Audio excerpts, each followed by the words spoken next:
কস্তুরী পৃথিবীর অন্যতম মূল্যবান সুগন্ধি হিসেবে বিবেচিত হয়, যার দাম সোনার দামের চেয়েও ৩ গুণ।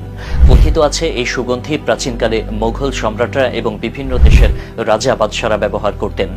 কস্তুরীর গন্ধের প্রভাব এতটাই প্রবল যে রাজারা এই সুগন্ধি ব্যবহার করলে তাদের প্রতি রানীরা বিশেষভাবে আকর্ষিত হতেন। কস্তুরী মূলত একটি নির্যাস, যা পাওয়া যায় কস্তুরী হরিণের দেহ থেকে। এই হরিণের সংখ্যা পৃথিবীতে খুবই সীমিত। হিমালয়ের উঁচু পাহাড়, সাইবেরিয়া এবং তিব্বতের কিছু অংশে এই বিশেষ প্রজাতির হরিণের দেখা মেলে।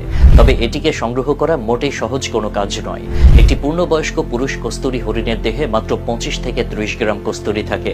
তাই 1 কেজি কস্তুরী সংগ্রহ করতে প্রায় 2000 হরিণ প্রয়োজন। এর জন্য এটি এত মূল্যবান।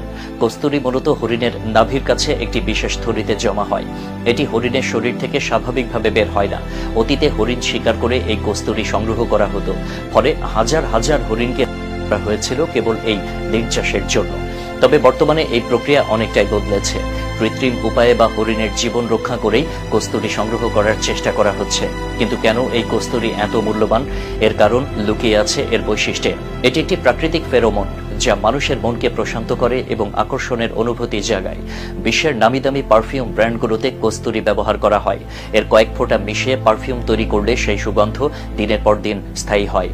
কস্তুরীর ব্যবহার কেবল পারফিউমে সীমাবদ্ধ নয়, এটি বহু প্রাচীনকাল থেকেই আয়ুর্বেদিক ওষুধ এবং চীনা ভেষজ চিকিৎসায় ব্যবহৃত হয়ে আসছে।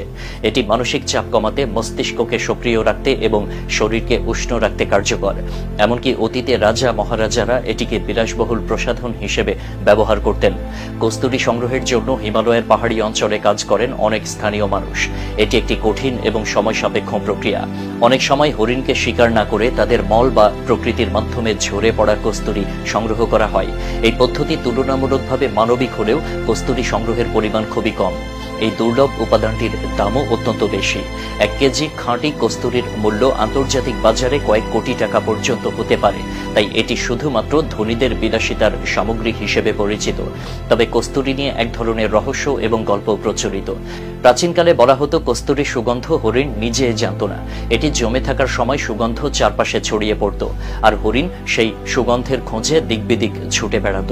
এই গল্পের মাধ্যমে কস্তুরীর অতুলনীয় মূল্য বোঝানো হতো। বর্তমানে কস্তুরী হরিণ সংরক্ষণের জন্য বিশেষ পদক্ষেপ নেওয়া হচ্ছে। আন্তর্জাতিকভাবে এই প্রজাতি বিলুপ্তির হুমকির মুখে রয়েছে। তাই কৃত্রিম কস্তুরী তৈরির উপর জোর দেওয়া হচ্ছে। তবে প্রকৃত কস্তুরীর গুণ এবং গন্ধের সঙ্গে কৃত্রিম কস্তুরীর তুলনা হয় না। কস্তুরীর এই গল্প প্রকৃতির এক বিস্ময়। এটি আমাদের শেখায় প্রাকৃতিক সম্পদ কতটা মূল্যবান এবং সেগুলো সংরক্ষণ করা কতটা জরুরি। প্রতিটি হরিণের জীবনই গুরুত্বপূর্ণ, ঠিক তেমনি কস্তুরীও পৃথিবীর এক অমূল্য